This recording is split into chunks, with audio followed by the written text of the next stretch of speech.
Assalamualaikum warahmatullahi wabarakatuh. Wakaf adalah suatu bentuk sedekah yang dilakukan dengan menyerahkan sebagian harta atau aset kepada lembaga atau individu yang mengelolanya dan memiliki kepercayaan untuk kebaikan dan kesejahteraan umat. Beberapa unsur dalam wakaf menurut Undang-Undang 41 2004 adalah nazir, wakif, peruntukan, dan juga tentu akad daripada wakaf itu sendiri. Perumpamaan orang-orang yang menginfakkan hartanya di jalan Allah seperti orang yang menabuh sebutir benih yang menumbuhkan 7 tangkai. Pada setiap tangkai ada 100 biji. Allah melipat gandakan pahala bagi siapa yang Dia kehendaki. Allah Maha Luas lagi Maha Mengetahui.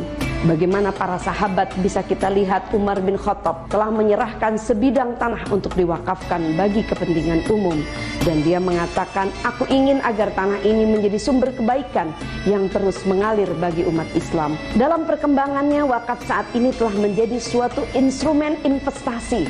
Salah satu investasi yang dalam bentuk berupa wakaf uang atau berupa wakaf tunai, berupa wakaf barang, juga bisa dalam berupa wakaf saham.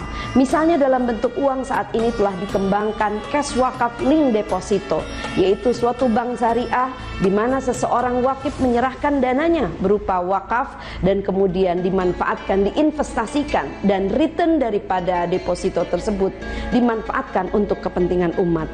Demikian juga produk SBSN atau CWLS, cash wakaf link sukuk, merupakan suatu investasi yang dapat dimanfaatkan untuk pembangunan infrastruktur.